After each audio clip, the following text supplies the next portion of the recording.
I'm actually very happy to introduce Rolf because we worked for quite some time together in the past in Freiburg. Maybe nearly 5 years, 4 to 5 years.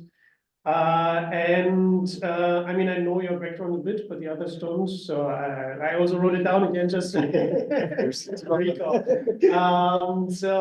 I'm again happy to introduce Rolf. So he studied computer science at the University in Erlangen, where he then moved for his PhD to the University of Saarland. He then worked for the German Research Center for Artificial Intelligence. Afterwards, he did his habilitation in Munich, where he then switched for a chair for bioinformatics to the University of Vienna. But the chair was actually not comfy enough, so you switched the chair to. Let's say it this way: they wanted to give me for a call for a different university and a reduction in my salary, which was not really nice. So you switched the chair to Freiburg again in computer science. I mean, Freiburg is also a nice city, but also better to cycle because it's one of your hobbies.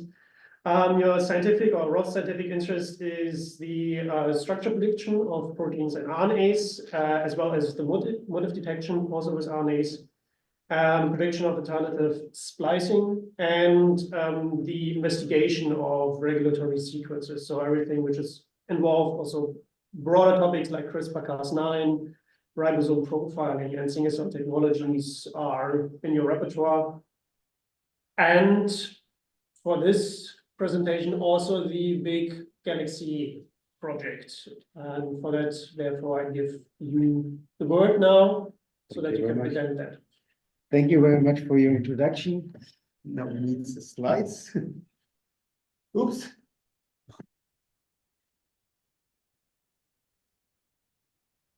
Okay, thanks for that. And as Florian already said, so thank you very much for this invitation. This is, of course, not my work alone, not at all, but this is, of course, a big work of the Galaxy team that is also headed with Björn, and we're visiting here also. So the Freiburg Galaxy project actually got quite big. And what I want to also take the advantage here is to also talk about the data life cycle, how Galaxy actually can help in order to get the data life cycle done, so fair research and research data management in an easier way. Let's say it this way. I think we'll click again. Okay, thank you. Okay, so this is a data life cycle. Probably you know that before you start to analyze your data. And this is what Galaxy is known for. Oops, that was too fast. It's the analysis part, but I will then show that Galaxy can do a little bit more. You have first to plan your experiments. You then have to collect data, both, of course, experimental data that you will acquire, but also public data that might be helpful. You must process this kind of data, quality control, etc., analyze them. And then, of course, that's what, at least if you talk to university administration, is the RDM, maybe preserving the data. Of course, we all know it's not only about that, because at the end, fair principles are there to share and reuse the data in a good way. So as I said before, Galaxy is a lot about analysis, but of course also all other parts of the data lifecycle are handled by Galaxy, and then it can make it easier for you. But let's go first to this analysis. And I want to give a very practical example because you can see what are the problems. And I stumbled over this paper for different purposes, not for Galaxy related. iTracer is a single cell technology, and that's actually an interesting idea. It's a lineage recorder that combines reporter barcodes together with an inducible CRISPR-Cas9 scarring system. And then I will explain the next slide what it really is doing there. It's compatible with single cell and spatial transcriptomics. This is actually the Nature method publication for that.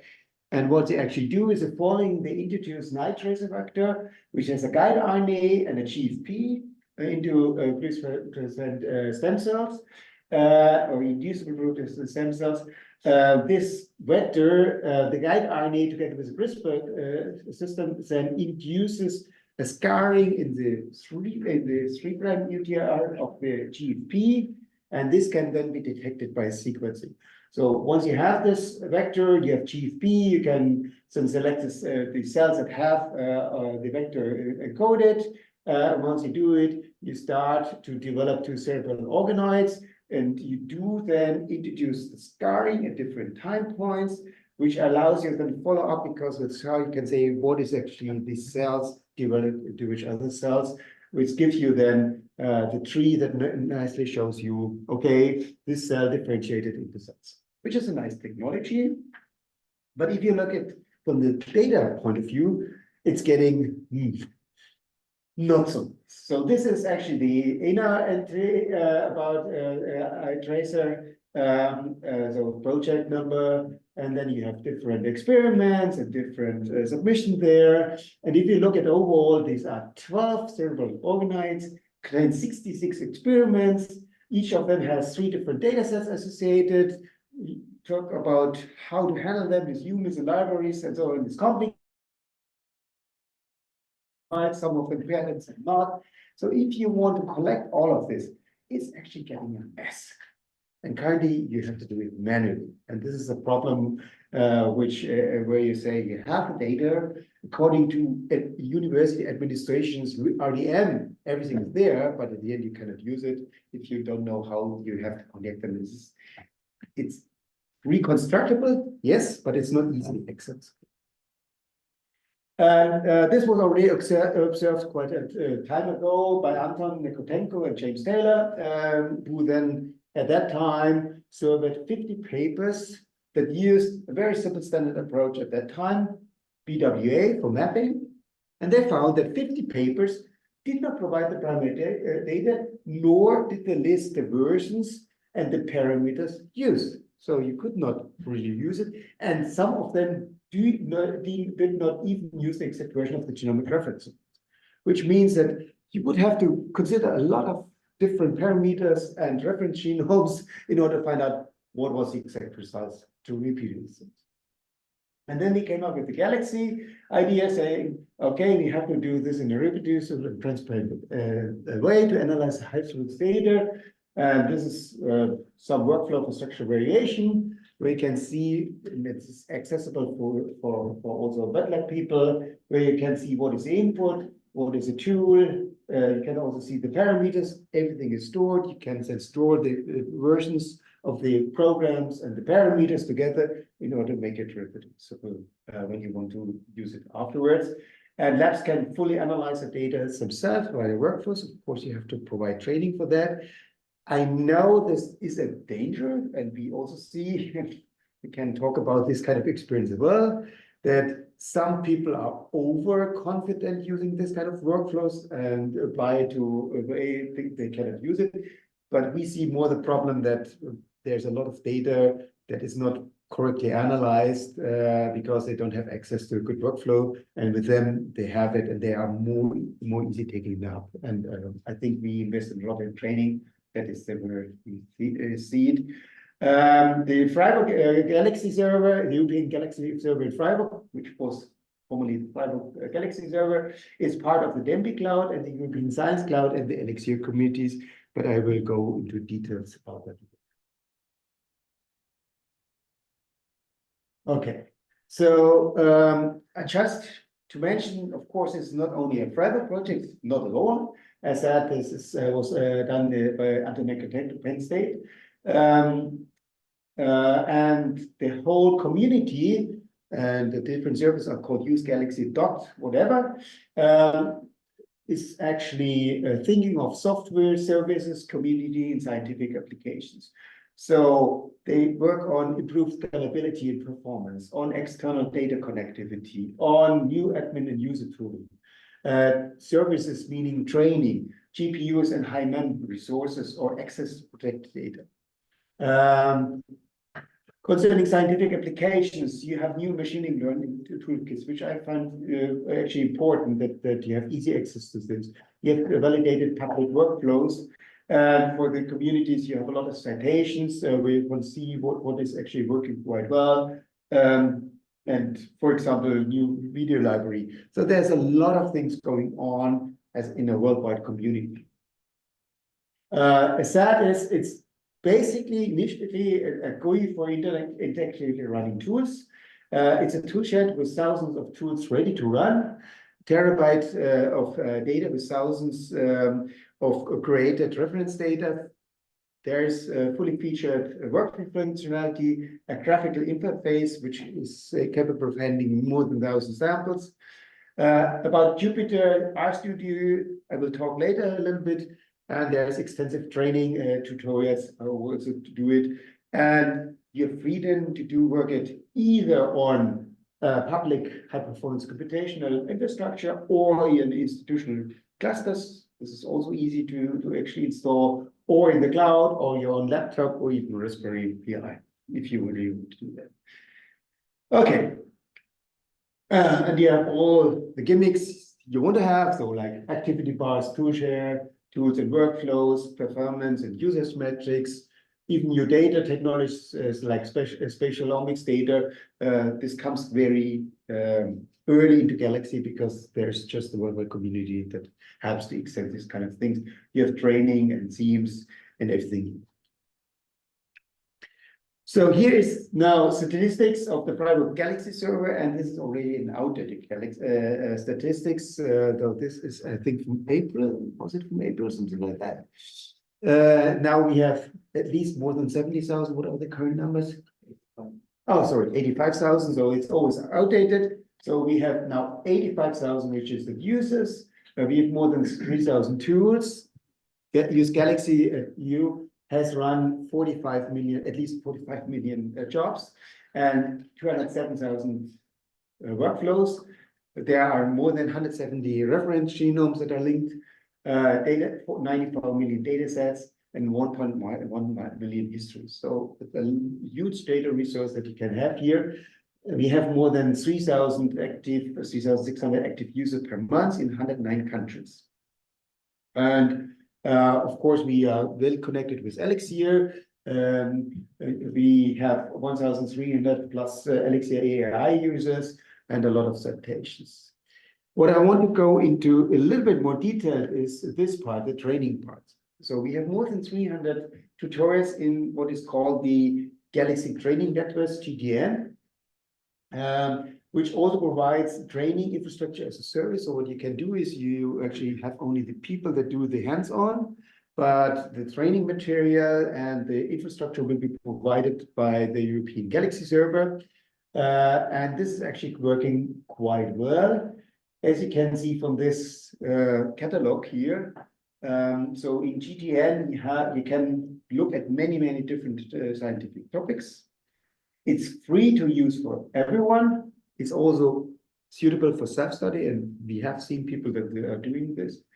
Anybody can contribute and updates and new tutorials. It's based on fair and open science principle. And when you look at the statistics, we have already covered now 37 topics with 363 tutorials.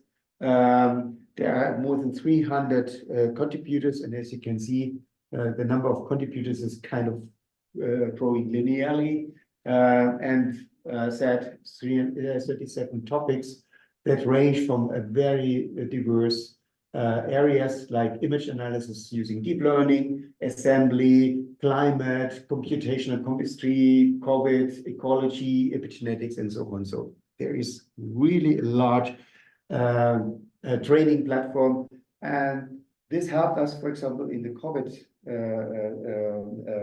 situation where we couldn't do in-person training, so we could actually use the GTN and do actually online training that worked quite well.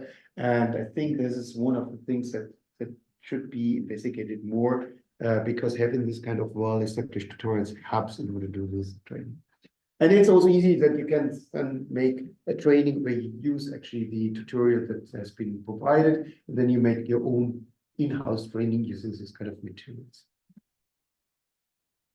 Good. This also means this kind of growing part means that we have also very different types of topics that are covered. So initially, Galaxy was actually known to be high throughput sequencing analysis. That was where it started from. But now, if you look at what is in Galaxy, you have metagenomics, humanities, metabolomics, material science, proteomics, ecology, plant science, climate, 3D bioinfo.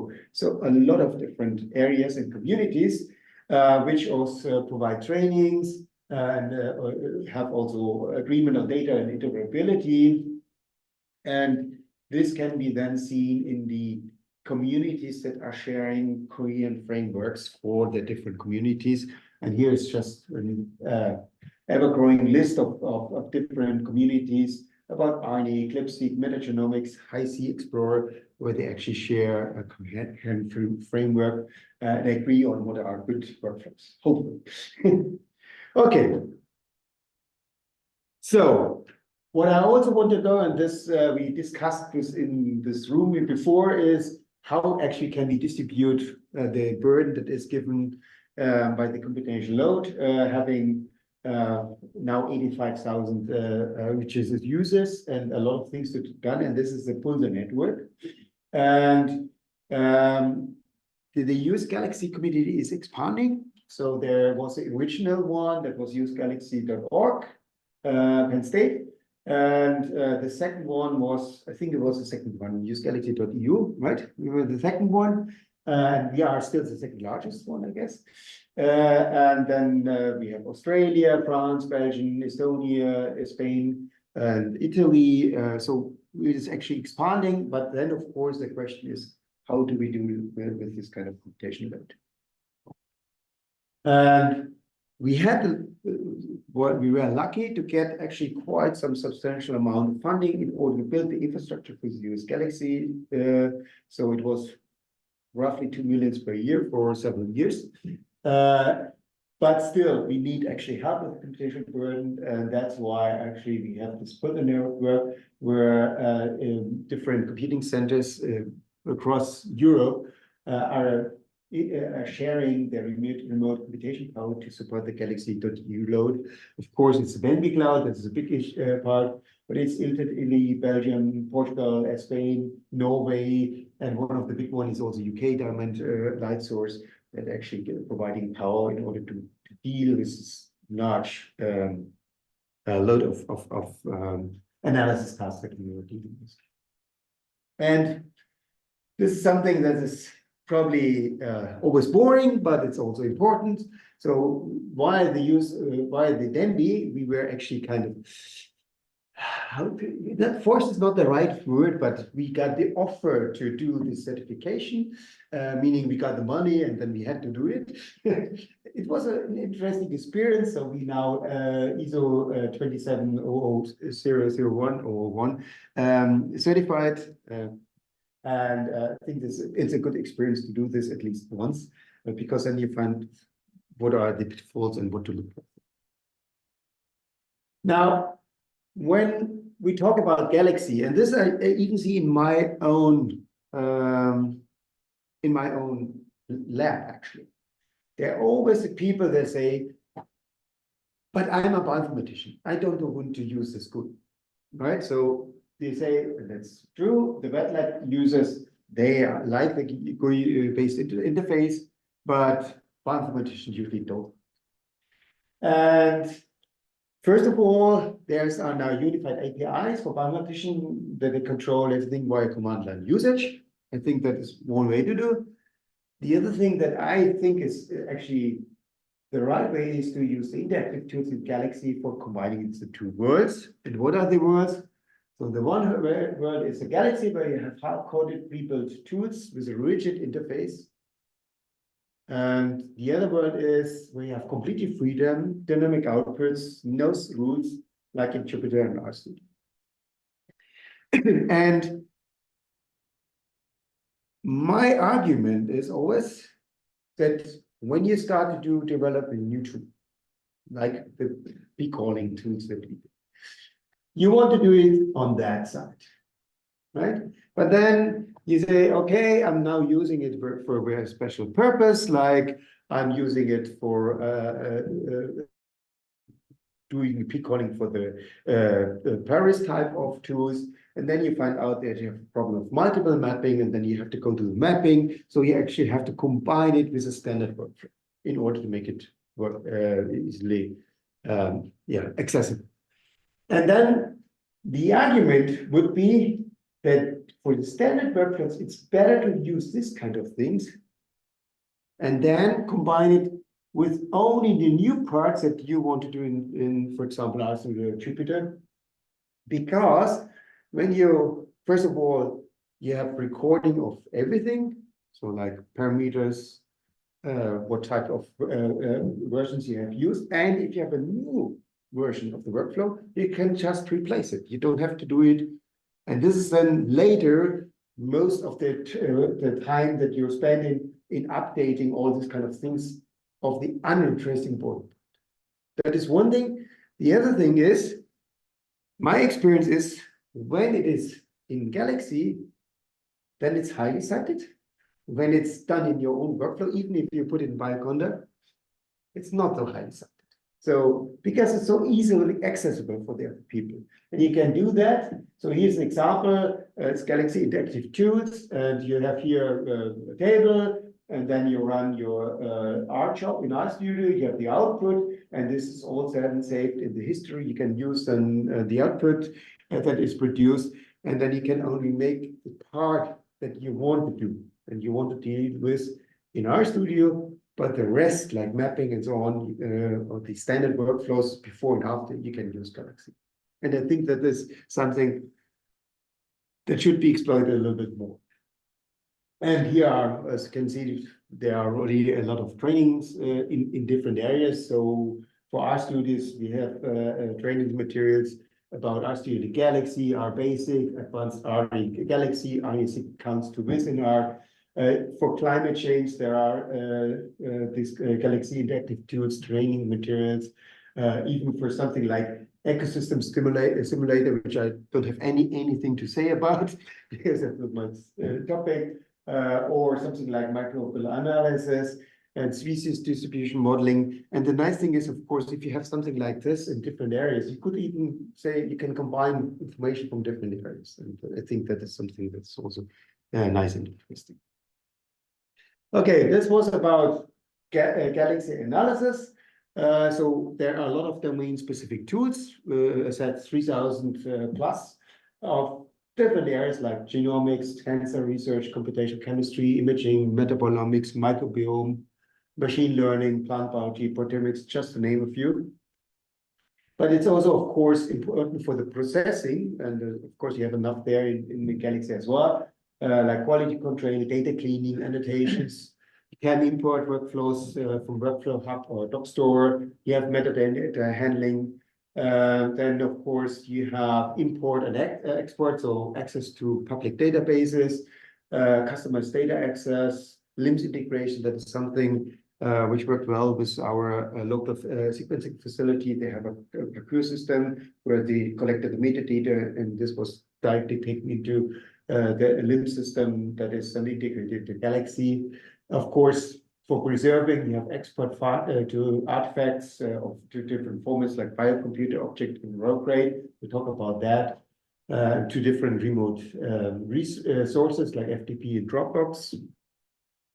And then, of course, you have the possibility to share artifacts by sharing data sets, history, workflows. You have a role-based access control. We'll talk about that. You have account cleaning, which is also important if you want to actually reuse that data, and you can import artifacts. So how does the role-based access model look like? Well, this is an example here. So you have a Galaxy data library where you have private data for group A, private data for group B. You have public data, which will not count on your quota. Everything is backed up. And as you can see here is with the Max Planck Institute, with the sequencing facility where we worked a lot together in the SFB. We had a LIMS integration that made it easy to get all the metadata that was actually acquired during the sequencing request.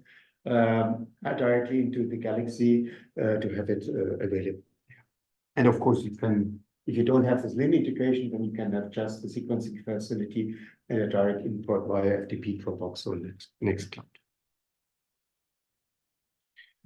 Submission tools. So the problem that surprisingly comes when you work with scientists in different corporations is they want to submit the data to make it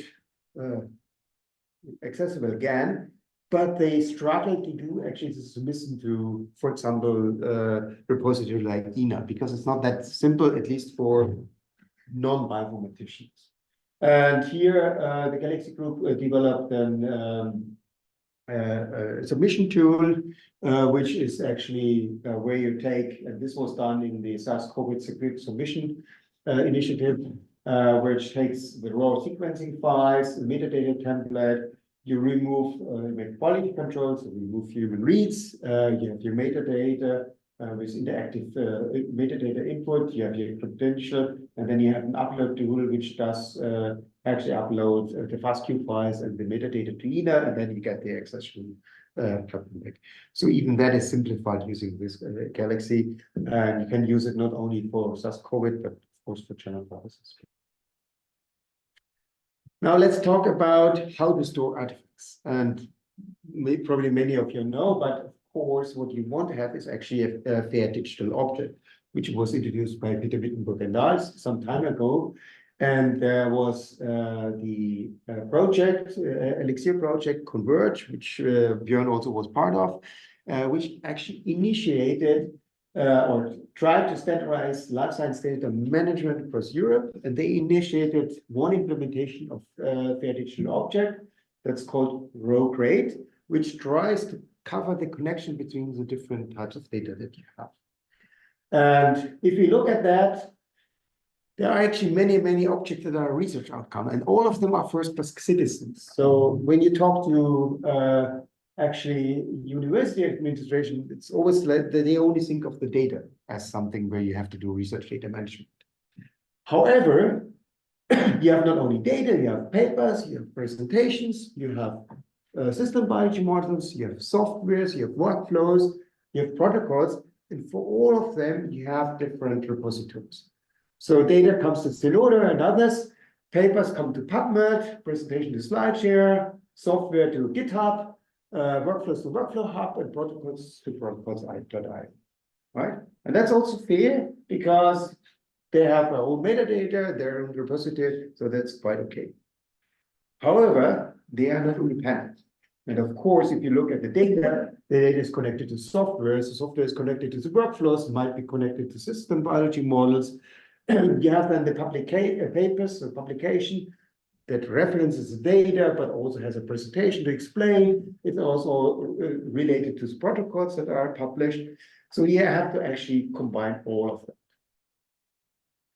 And if we go to the iTracer example, just to give you an idea how it really looks like, you have here the publication, which is called Lineage Coding in Human Cerebral Organoids, Nature Methods. Then you have the sequence data on ENA, and of course, you have to look into the paper to find the accession number, or because from the title you don't find it automatically. So it's also something to actually retrieve this. You have the protocol, it's called iTracer plasmid preparation, and it's stored on protocols AI. And then you have the software, which is then stored in GitHub. So it's reality that you have this kind of different things, and they are not really referencing all. If you look at the paper, you don't find actually a link to the software. No, to the protocols, which came out later. So what you have to do is actually you have to pack all of this. So you will have to generate an integrated view over these fragmented resources using persistent identifiers and metadata. The RoGrade package has, of course, its own metadata, and we'll talk about that in a minute, which can be registered and deposited. It can be unpacked and activated if needed, and it's based on schema or annotations in JSON linked data. And this is a publication that is associated as that Björn is part of that publication. Here is the packaging. So you have a structured metadata where you have an author, organization, a license, and then you have the research object content like a directory of data, image files, links to web resources, a GitHub or a paper resource stories, and different others. And all of this is then done in an archiving file format, a package system, that you have this kind of interconnection between the different type of data. And there is from Rocrate to Galaxy an API where you can actually separate files and workflows metadata, can have different options to upload single artifacts or opt out for workflows, just take all the files. If you don't want to make your own workflow, you have different filters. And on the other hand, you can export histories both to a link or to a remote file. They are supporting different archives, including chips, zips, packet directories, and packet archives. And you think, why is this important? If you look at this, well, if you look at this, it seems to be easy. But if you look at what was the problem for the COVID analysis, then the histories are a little bit more complex with a lot of different experiments, and all this history has to be exported. This cannot be done by hand. So you need actually automatic tools to do that. And as said before, European Galaxy server is actually managing 3 petabytes of data with 80 million data sets, probably already outdated again. Okay, the other thing is that, of course, there are other initiatives, and the important part is, and I had discussions about this quite often, because especially it's some universities, probably not so much here, but in our university, we had the problem that there was a handcrafted way, a local way to do the research data management. And the problem here is that I don't believe in local versions of research data management, because at the end, what you need is actually standardization, because it's not that you want to store the data, you want to share it, right? And sharing the data means that you have to comply to other standards. And just to mention you some, maybe biocompute objects, GA for GH in FDI, but we had already discussed about that. All of this is supported. So biocompute object is a community-driven initiative to build a framework for standardization. It was actually originally developed to satisfy FDA further research and review needs, but it's getting a standard there. And there is a support for biocompute objects in Galaxy on the one hand. GH for GH is a global alliance for genomic and health. Because most of you know this from Sanger, Broad, and Ontario initially. And there's also Galaxy tool registration server, TRS workflow search that you can apply here. And NFDI, we are running out of time. NFDI, we are participating, of course, in data plant and bioimaging. And if you look at data plant, you have exactly the same problem: how to export actually a research object to Rocrate. And you have the same kind of problems like looking at the data life cycles from the experiments via core data repository, reference knowledge, and computations. And here you have actually, we are doing, on the one hand, this import export to Rocrate, and on the other hand, we have here data stewards for data plant labs and researchers. Okay, let's summarize. So this was import and export of data. We talked a lot about TUINA, of course, the workflows to GH for GH, Zenode, and so on. So we have actually a lot of means to import and export data, workflows, research objects. And what you have overall is that Galaxy is not only for analysis, but it's a whole framework for all parts of the data lifecycle. So we try to help with all these kind of things. And I think the conclusion is research data management is actually a tedious task. No one likes to do it, at least if you look at the collaborators. And it has to comprise many steps and artifacts. All are connected, and this is very often forgotten, that you have connected data, that you have to connect all these kind of things. It's important to collaborate with international standards and community efforts. And I think Galaxy is, on the one hand, for all type of users. So it's important to also say even bioinformatician can profit from them because they can get the standard part out and standardized. and have only to concentrate on their interesting part, not on the boring part, which then takes 80% of the time of making them updated to the newest version. And it's widely used, so more than 85,000 users, and it can make every part, all aspects of RDM much easier to comply with this kind of standards. And I think that is something, it's not easy, it's still something to do, but you can make it easy. And of course, I want to thank the Freiburg Galaxy team and especially Bernd Greening. He always likes to hide here. So he's here. Yes, you always like to hide. And of course, without the German network of bioinformatics infrastructure, so then we could not have done that. That was a big resource. And luckily, we now, this is sustained, so we have now a sustained funding for that from the Baden-Württemberg Ministry of Science, together with the Bundesministerium of Bildung und Forschung. And I thank them you for all, and if you want to get in, there are some. Thanks.